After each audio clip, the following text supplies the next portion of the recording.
Hey, welcome to the podcast. In this session, I want to talk about why do we struggle to set big goals?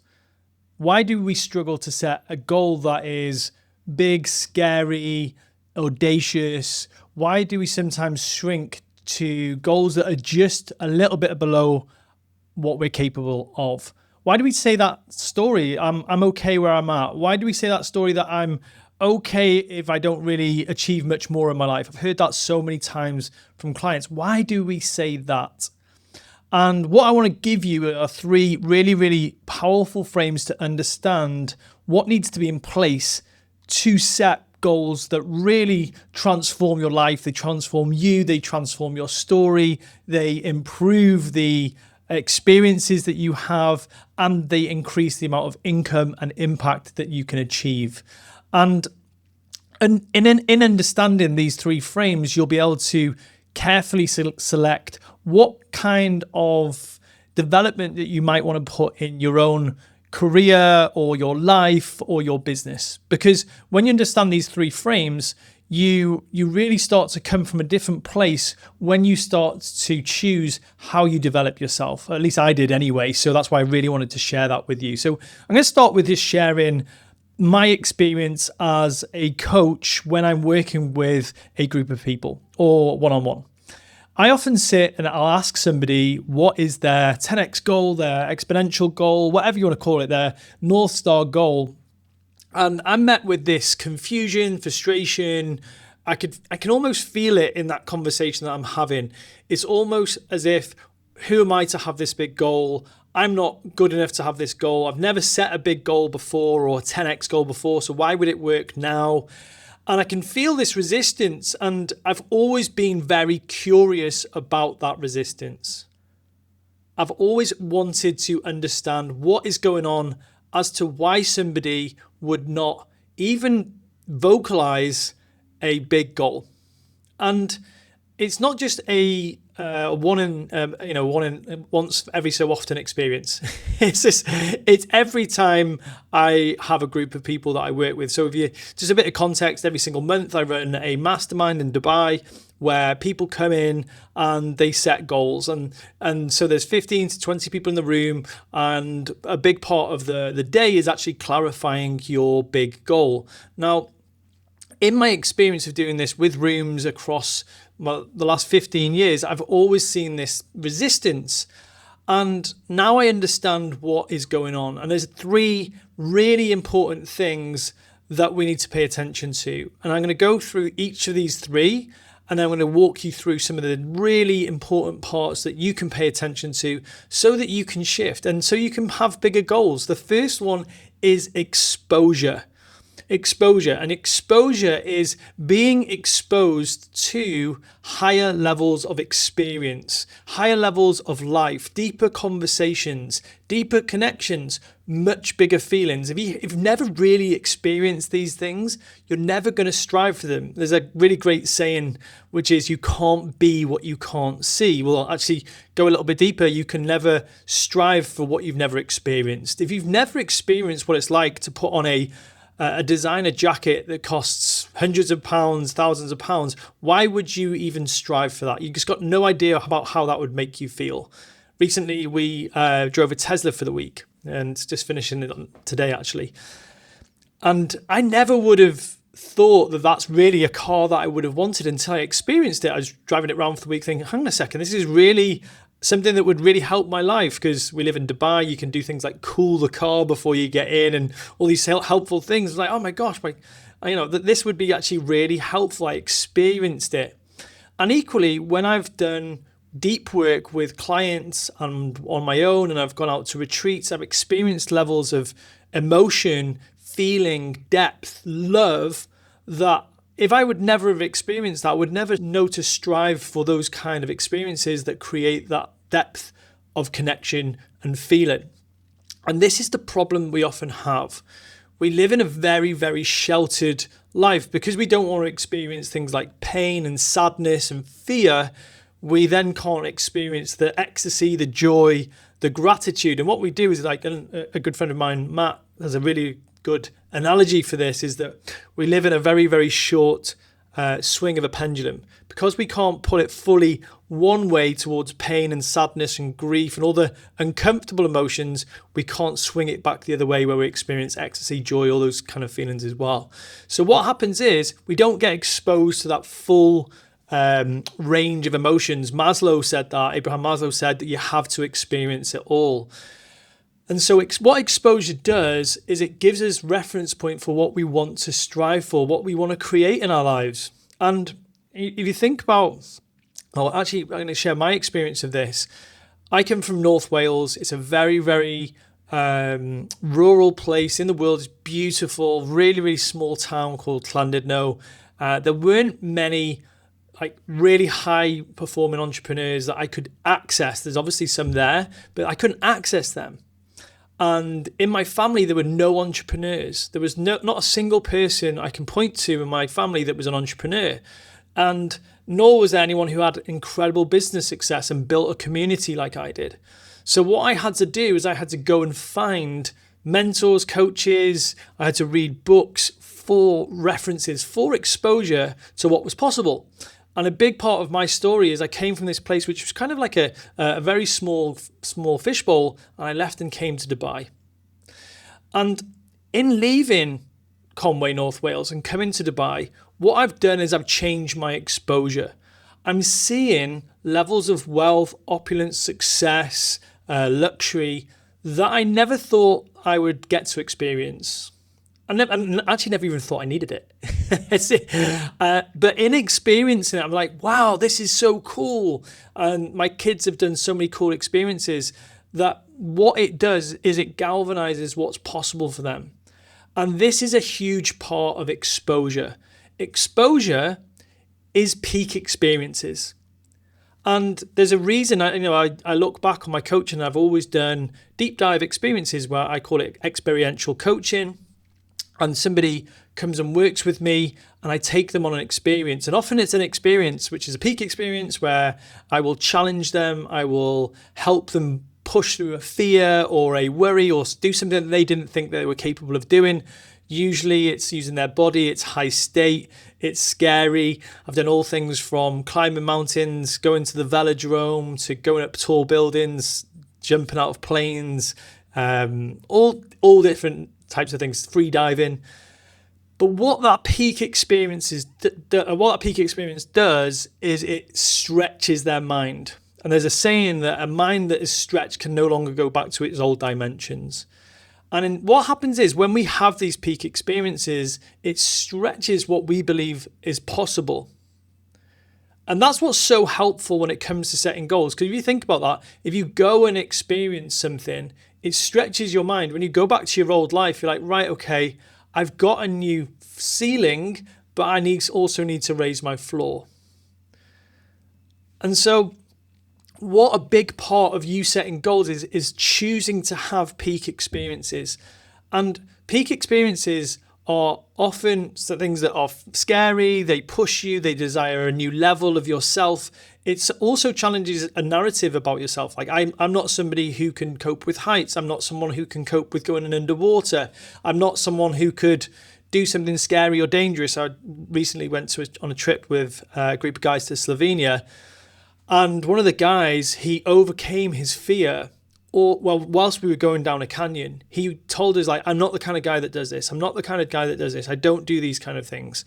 And subsequently, every single jump that we went down got bigger and bigger. And he actually started to do them. We forced him. But what actually happened is by the time we got to the biggest jump, which is a 50-meter waterfall abseil down. It wasn't an abseil. He just got lowered down on a piece of rope. He was the first to go down. And what this peak experience has done for him, it's galvanized his new way of thinking. He actually went back to home and he's operating in a different way. He's choosing to go and do these things rather than saying, I'm not the person who can. So the first thing that you want to be thinking about is carefully, I would say, architecting peak experiences into your calendar so that you can find new levels of yourself, finding your edge, finding a person that exists inside you that you've perhaps held back. And you absolutely need these peak experiences to set 10x goals.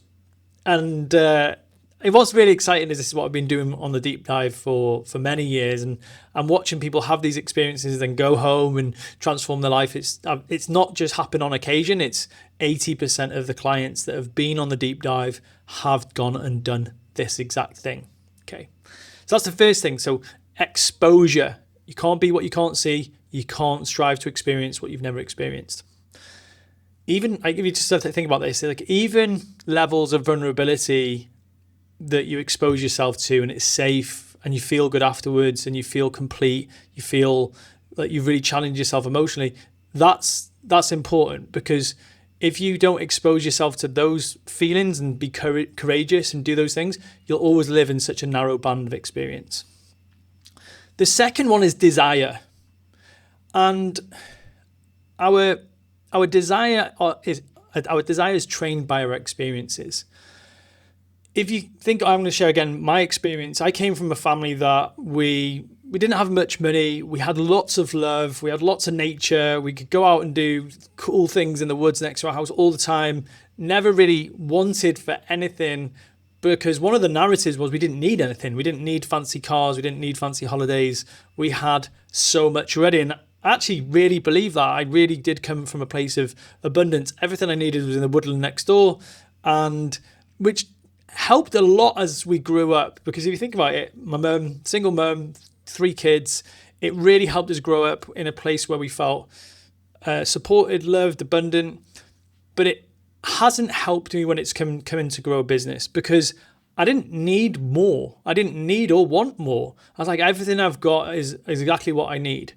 And it got to this point, actually, when I got to Dubai, and I was like, I've got everything and more for what I ever wanted. I've got a nice car, I've got a nice house, I live in a great place in the world, my family is beautiful, healthy, we have lots of love, we have great experiences. And I found myself at almost like a glass ceiling.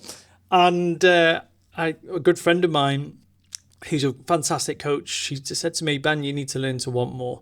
And it didn't really land at that point, because I was like, yeah, I need to learn how to want more. Like, how do you even do that? Because it's just, how do I actually learn to want more than I've got? Because how can I simultaneously want more and be super grateful for what I have? And what I realized was actually, like, looking back and reframing and journaling on this, is that I actually wasn't that grateful for what I had. I was always like, next thing, next thing. And it was an experience around 10 years ago. I joined a mastermind, and the first 30 minutes of this call were men. It was an all-men mastermind. And they were sharing how grateful they were for the health of their family, for their kids. They were sharing about really deep experiences with their children, where they'd really connected with their wife, and how great things were, and the fact that they were alive. And I remember I used to sit on this call and get so frustrated and so like pissed off. I was like, come on, get to the strategy. And now looking back, it was these super successful men would spend a lot of time being grateful. And I came to this question, is like, were they successful because they were grateful, or were they grateful because they were successful? And I think it's the former. Because they spent time being grateful for what they had, the universe, God, whatever you want to call it, trusted them with more. They could handle more. But when you can't be grateful for what you've got, how can you have more? And that was really helpful, because it really started to help me train my desire. I realized that I could be simultaneously super grateful for what I have, and I could want a load more. And that was when I really started to allow myself to welcome in wanting more things, wanting more experiences, wanting deeper connection.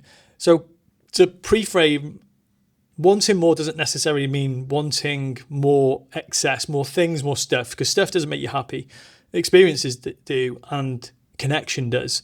And I realized that, especially over the last 2 years, that what I want more than ever is deeper connection with my family, peak experiences with my children, peak experiences with clients that I really, really love connecting with and spending time with, and helping them experience that same connection and impact. And that's what was actually happening for me. And as I've done that, I've become more successful as well. Instead of going a mile wide, I've gone a mile deep. So training your desire is actually teaching yourself to want things in the future that you might not want right now. And an example of this is, say you came from a family where there wasn't a lot of money and you were told to not want for things, to start challenging that thinking. We had a story in our family when I was like around 11 years old, or maybe that's when I can remember hearing it. It's like, I won't never get, I won't get put in a pot and boiled until they're very hot. So any of these things that I really wanted there was a story that was blunting that. And there's something that I've really gone really deep into teaching my kids, is they're okay to want for things. They're okay to say, I want that, like this is what I want, because I've seen the detriment of what happens when people think that they shouldn't want things. So they tell themselves they shouldn't publicly share the things that they want and they desire. They hold themselves back. Going back to the 10x goal thing, is that if you've got a story saying that you shouldn't want things and you shouldn't push yourself, or pushing yourself is bad and wanting more is bad, you're going to actively shrink your goals to accommodate that story. I'm going to talk more about that in the next phase of this session, because it's so important to understand that. And a different frame as well, because this is so important. I think it's such an important point, is that if you think about your family and you weren't taught that being healthy is something that you should want, eating really healthy food, drinking loads of water, going out and doing marathons or testing your body, if that wasn't in your family programming, to want that might feel strange. And you might look at yourself right now, look at your body and say, hang on a second, I'm not happy with how fit I am, how much fat I'm carrying, the choices I'm making around my health. So what you've actually got to do is start teaching yourself to want that thing. And the way that you do that is sometimes a really easy way to do is to hire a coach, to hire somebody to help you learn how to want those things. I remember one client in particular hired me as his fitness coach, and I just showed him all these things that he just really didn't want. He really didn't want to eat healthy. He really didn't want to train. He was doing it because he felt he had to, and he really didn't like he didn't really feel the value of transforming his body at the time. But because he paid the money and he put value in that, he started to teach himself to want those things. He wanted to come to the gym. He wanted to eat better. And that's how we do that. You know, the thing is that, you know, what we pay for, we pay attention to, and what we pay attention to often grows in our life as well. So if you're struggling with something that you want to pay more attention to or want more, pay for it, pay money towards it. A big example for that is I knew my future self wanted to look better. I wanted to straighten my teeth. I wanted to feel like $1 million when I got to 40. So I was like, okay, well, my current self doesn't really want to do anything with my teeth, but I'm going to do that anyway because I know I'm going to feel really good when I do it. So I went and paid for Invisalign. So it's like those little things. So teaching yourself to want something in the future, training your desire. So you train your desire by pursuing the thing that you want. And that brings us on to the final one, which is confidence. And this, I feel, is the biggest thing that I hear when I'm setting goals with people. It's like, if I was confident, I would. I can't go for that because I'm not confident enough. There's a goal that I have, and deep down, I really want to pursue it, but it's going to put me in a position which is going to really test my confidence or how I feel about myself. And this is something I believe really to my core, is that we often create businesses and jobs that, instead of fronting up and confronting our trauma and the things that we're scared of, we'll build a business around doing it. And sometimes we'll even drop performance in our business rather than doing something we find particularly challenging. I'll give you an example of this. I remember back when I was leading a team, I would do anything other than have the hard conversation. I would reduce sales targets. I would be comfortable with not growing the business as fast, just because I didn't feel that I had the team to accommodate that, or the truth was I wasn't having the hard conversations to increase the performance. They were probably capable, but yet I would do, instead of giving them harder sales targets or pushing them more or challenging them, I would avoid that and shrink the goals of the business. And it wasn't a them problem, it was 100% a me problem. But the problem in doing that is that I was building a business around my trauma, around hard conversations, because the thing I had is that a hard conversation led to an argument led to violence, and violence led to breakdown of relationship. That was what happened in my childlike brain. So have a hard conversation, it's going to go bad. Because it goes bad, there's going to be violence, and because violence happens, it's going to break the relationship. That's how quick things happened in my head. So I would avoid anything that would lead to a hard conversation. I think a lot of men and women do the same, because all the conditioning that they have had around hard conversations is that there's not many people who can skillfully navigate a hard conversation. They can't regulate themselves in it. They don't know what to say. They try and avoid it. It is hard. So they build a business around not having them, even to the point where they won't have a team, or they won't confront their team, or they just won't have those hard conversations. So what we actually need to be able to do is confront the things that we find challenging. And the biggest thing that erodes your confidence is trauma. It's these stories, narrative and experiences that you haven't challenged, you haven't reframed. And it's the most frustrating thing when you're in it and you don't understand why you won't do it, because there's this invisible narrative that's stopping you going doing that thing. Now, we're going to give you an example. A client the other day, you could see that in order for her to really achieve the goal that she was articulating, she had to show up in her business, maybe on a stage, and be the center of attention. And in being that center of attention, it made her feel very uncomfortable. There was obviously like a story or a narrative or an experience that she's been given at some point of her life, and that was playing out. Until that person goes and challenges that story and reframes it and literally transforms that story, she will avoid doing that. And that's the thing we all do. Whether it's showing up on stage, whether it's risk. I recently did a deep dive, and a client brought this narrative that risk is bad, because that's what he'd been told by his father for his whole childhood. Risk is bad, risk is bad, risk is bad.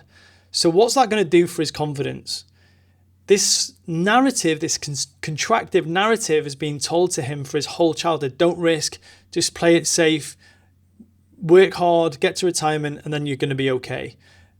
But how does that work out for an entrepreneur? An entrepreneur, a big part of entrepreneurship is risk. It's taking that risk and having the confidence that you will do the things to make the risk pay off. And that's the problem that most people have with goals. I don't trust myself to achieve that goal because I've got no experience of taking a big risk and then backing myself. And I always feel that that's the biggest thing that happens for me when I enroll with a coach, because I've probably I actually totted up the other day how much I've spent on personal development, and it's over £250,000. And the reason I have so many reference points for helping people make that decision is because every single time I've made a stretch, I've backed myself, I've taken massive risk, I've been in that place where I have to make it work. And that is confidence. It's belief by looking at the past that you can do something in the future. But the difference between confidence and a much more powerful fuel is that confidence is about looking at the past and looking for evidence. Courage is about acting without evidence. Courage is saying to myself, this is going to suck. I'm going to pay all this money out, or I'm going to do this thing, and it's going to be uncomfortable. I'm going to have to challenge some of these narratives and some of these traumas and face them. And in facing them, I'm going to develop confidence and capabilities. I'm going to develop skills. And that's what I've come to realize. It's when you have that stretch, and this is something that I noticed, is sometimes we wait for the external world to give us permission, but what we actually often need to do ourselves is decide we're going to go and take action, and then take action. It's an inside-out approach. So confidence is the third thing that we really need to be clear on when we're trying to have a 10x goal. And as you get more confidence, you'll set bigger goals. So I'm going to go through those three frames again. So exposure being the first one. You cannot be what you can't see. You cannot expect to feel what you've never experienced. And so what we want to do is we want to create peak experiences. The second one is desire, teaching ourselves to want things outside of our old programming, our past self. I never thought my future self would want a Tesla or even a nice car, I've always been really I really love mentoring, leadership. I would think nothing of spending multiple thousands or tens of thousands on a mentor, but a car seems so crazy. But a future value of mine will be something like that, makes my life easier. And the third thing is confidence. And the biggest thing that we need to do with confidence is we need to face our trauma, face our contractive stories and narratives. And that's why things like breath work, prayer, meditation, psychotherapy are really helpful when it comes to doing that work. So there are those three things. When you have those in place, you will set exponentially bigger goals. Now, how can I help you with this, by the way? So if you've listened to this all the way through, go and go and take some action on what you've heard. There's maybe one thing that's been really helpful for you. There is a session in Dubai. So for those of you listening from abroad, Dubai is the best place for doing this because the exposure you get to wealth, opulence, peak experiences in Dubai is like nothing in the world.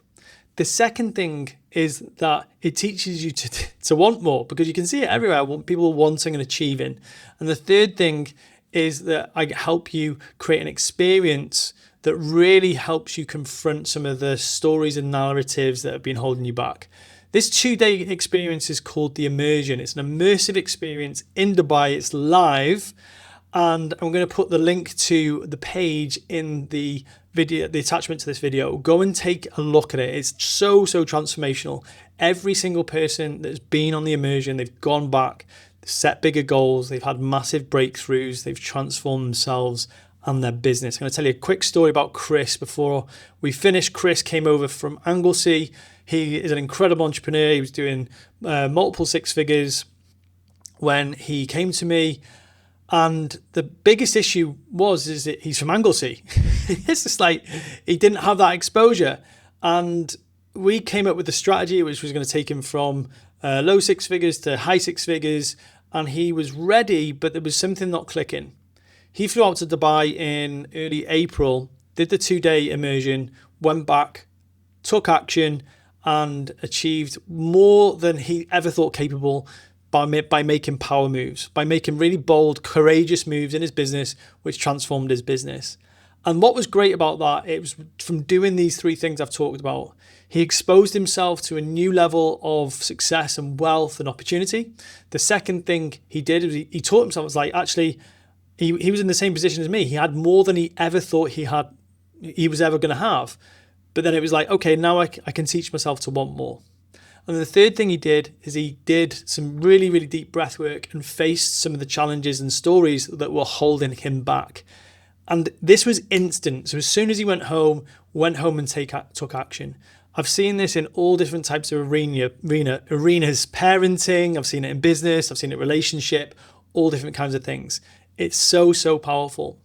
Again, if you're interested in taking a look and seeing if this is for you, if you lead a business and you're looking to go from 6 to 7 figures and multiple 7 figures, it's definitely for you. If you're an entrepreneur, a leader, or a founder, it's definitely for you because it will help you do those 3 things. Thank you so much for watching the video. Give it a like, give it a subscribe if you want to listen to more like this in the future. Have a great day. Take care.